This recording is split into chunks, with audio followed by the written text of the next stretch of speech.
Hey y'all, I'm Nicolette Amarillas and welcome to my YouTube channel. I'm an exercise coach and a posture and movement specialist, and this week I woke up with the most terrible neck, shoulder pain of my life. I felt it happen in the middle of the night and I remember thinking, oh no, this is gonna put me out for a week.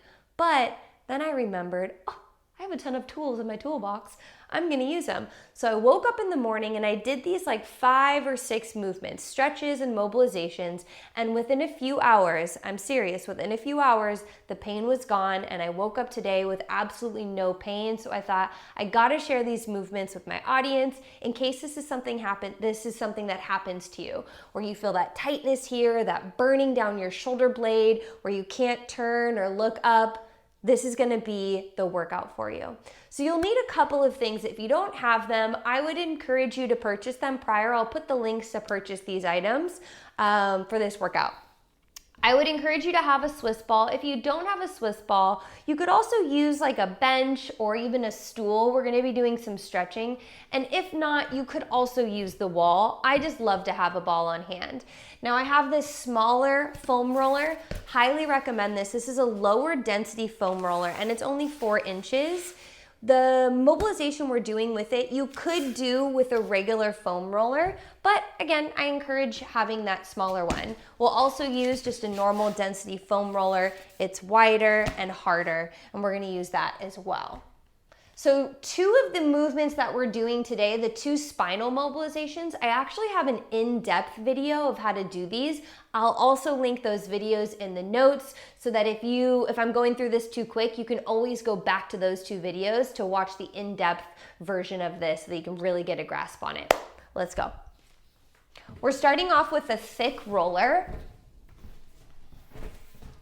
So this wider black roller. We're doing what's called a vertical thoracic mobilization. This is to mobilize right below the cervical spine. So right where the cervical spine ends, there's a big bony process in the back of the neck. We're gonna be mobilizing right underneath that at thoracic 1. So that's your first vertebrae on the thoracic spine. You're gonna lie on the foam roller, long ways. I need a hair tie, please hold. Okay, so we're finding that bony process on the spine and we're gonna lie back until that foam roller is pressing right below that bony process. You're gonna have to be higher than you think on the foam roller so that it's not on the cervical spine, but it's actually below it. Hands are gonna be clasped and your fingers are intertwined with your elbows facing straight up. So you're fully and completely cradling your neck. Your head and neck do not have to work at all. From here, you'll inhale and lower your body down, allowing the foam roller to press into your spine. Exhale at the bottom.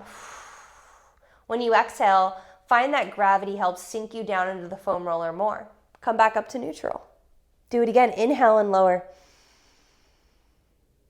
Letting the foam roller press into the spine. Exhale. Hang out at the bottom. Come back up. Last one. Inhale. Exhale at the bottom. You might even feel a little bit of cracking. Now from here, come to neutral. You're going to just scoot your way up 1 vertebrae. So we're talking like a couple centimeters. So you're gonna tuck in the hips and then scoot up so that the roller comes down and your body comes up. And from here, we do 3 more. Inhale. Remembering that when you exhale, hang out at the bottom. Don't come up when you exhale. I just felt a little crack. Coming back up. Inhale.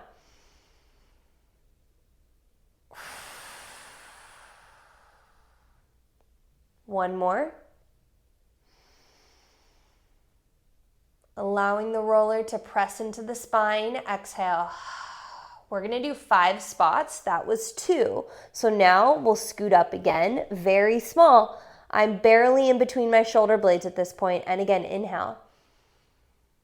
And exhale. Now what we're doing here is we're encouraging the spine to come into a more neutral position and out of flexion. When our spine is in flexion, so when it's rounded forward, the shoulders, the head, and the neck are not going to be able to operate optimally. Okay, that comes to the end of the 3rd spot.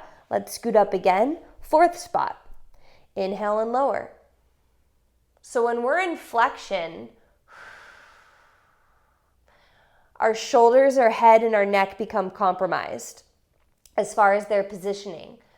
So when you go to do any type of activity, whether you're awake or you're asleep like me, and if your spine is not in a strong position, it could cause injury to the shoulder and the neck based on how they are positioned and how they work best. Let's do one more spot. So now I'm pretty much in the center of my shoulder blades. I'm not too low. Last spot, 3 reps. Inhale. So this is just encouraging a stronger, straighter spine. Are we actually releasing and addressing the literal pain? No. We are trying to get to the root of the problem instead. Last one here, inhale. Now coming off of this foam roller, I want you to just roll off to the side, especially if you're in acute pain. Roll off to the side, holding your neck, and then bring yourself up. So that's the vertical thoracic mobilization. Next, we're gonna do a horizontal version. So basically where that last mobilization left off, we're gonna start with this lighter and thinner foam roller. So this time it's horizontal, so it's crossing our back horizontally. I like to bring my arms into the shape of a T and then have the roller pretty much right there, right where the shape of the T is. From here, you can bring your hands behind your head. This time you don't have to cup your neck, although if you're in acute pain, you're welcome to cup your neck to make sure that you support it. Same breathing pattern and same movement. You'll inhale, open up the chest, exhale at the bottom. So now with that last one, we are mobilizing the upper thoracic, and now we're addressing a little bit more of the mid-thoracic. Same idea here. By encouraging a straighter and stronger spinal position, we're then encouraging the shoulders, the head, the neck, and all of the limbs to operate better and in a stronger position of strength. This is the 3rd rep here. Exhale at the bottom. Come to neutral. Now lift the hips, roll up as the foam roller comes down. Again, super small. If you look at me, I barely moved. Let's do it again. Inhale. Now I'm feeling a big stretch through the front of my body. And when I was in acute pain, this felt really good. I felt the tightness in the front of my body because when our spine is in flexion, the muscles in the front of our body tend to get very tight. And the muscles in the back side of the body get very weak and long. And when that imbalance occurs, the shoulder is not in a stable and strong position and then becomes more able to get injured. Let's lift the hips and roll for the 3rd spot. So it becomes compromised. Inhale and lower.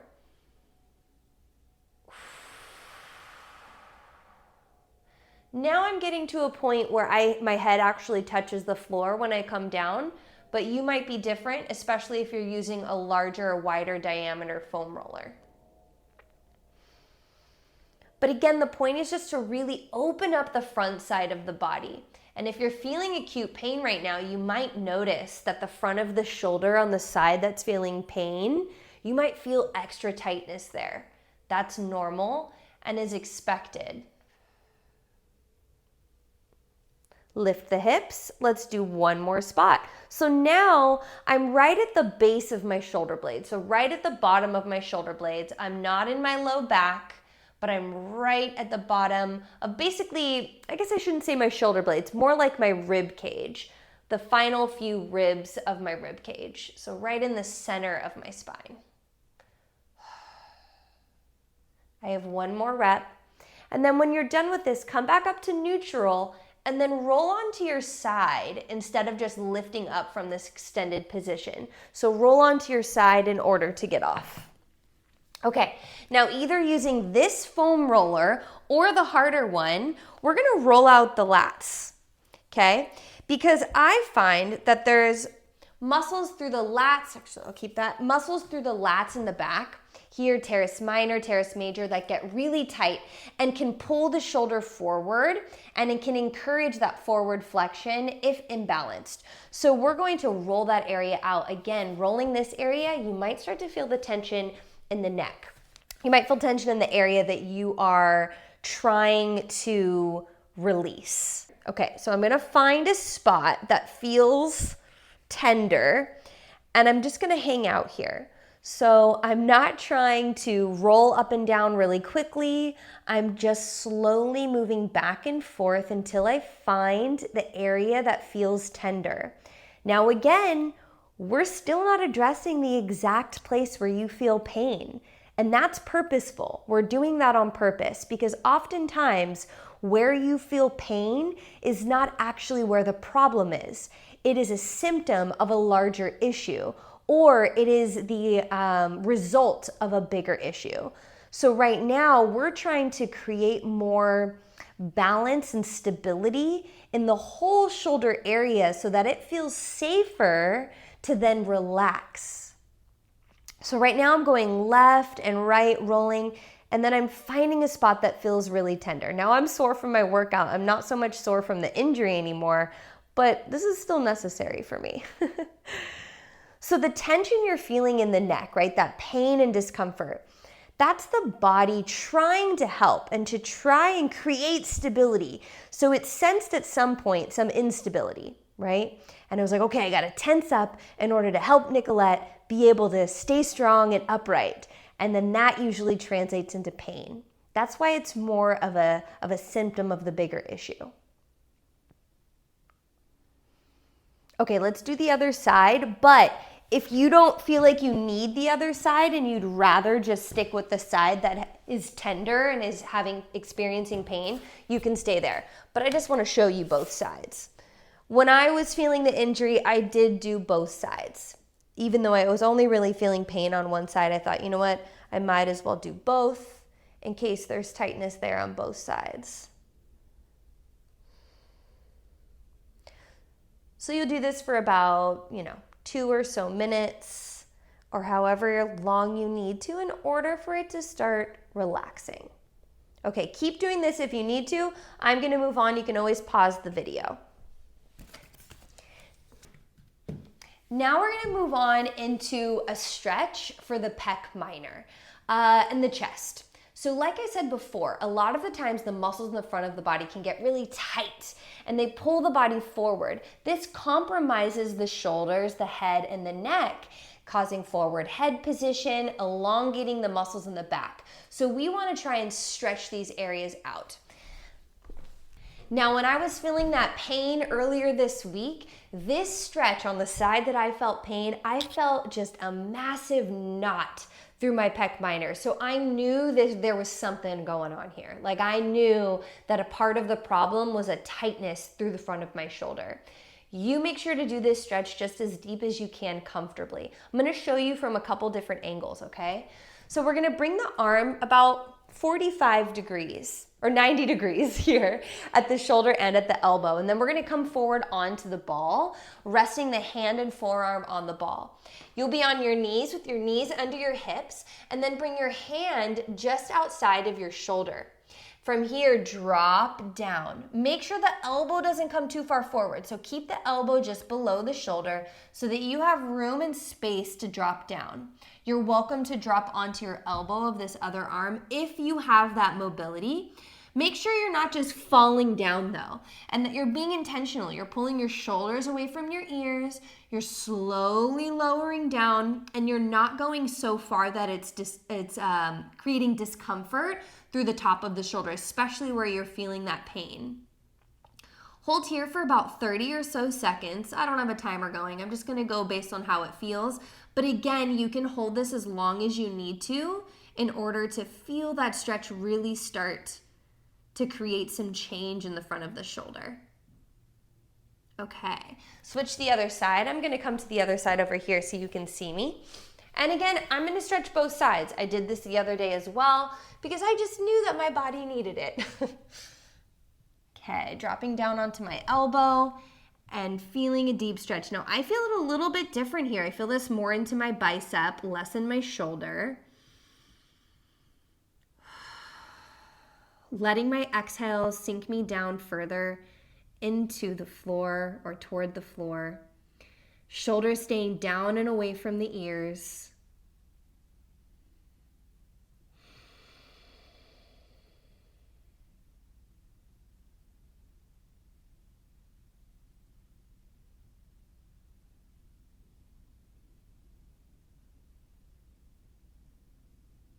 Slowly bringing myself up.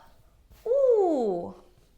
Okay, so there's one more exercise that I'm gonna show you, but I would save this one for when you're not feeling acute pain. So just keep it in your back pocket for maybe a day or two after when the pain is dissipated. I did use this when I was in pain, but that's because I know my body very well and I'm comfortable with this stretch. It's a big stretch even when you don't experience or when you're not currently experience any pain or discomfort. So please save this one for a couple days after, but it is going to be another exercise that just encourages opening of the front side of the body. So you'll take a seat on the ball and then roll yourself down until your head, neck, and shoulders are supported by the ball. There's a couple variations to this exercise depending on how deep we want to go. Where I am right now would be the easiest. My hips are down, but they're touching the ball. My knees are bent, my feet are pressed into the floor. My head is not dipping back, but is pretty much just in line with my spine, but with my arms down at my sides, I feel a big stretch through my chest, through my rib cage, through the front of my body. This would be kind of like phase one, especially if you're feeling any acute pain. Now, if you want to make it more challenging, you're welcome to extend the legs a little bit so that the head starts to come back. This is going to be the hard part, especially if you're experiencing pain. So again, please avoid this movement if it's painful. From here, arms can be at your sides. Or if you're feeling comfortable and you're able, you can bring your arms more at a 45-degree angle up towards your ears, and then you'll feel a deep stretch through the front side of the body and the biceps and shoulders. And hang out here for like a minute or so, or however long is comfortable.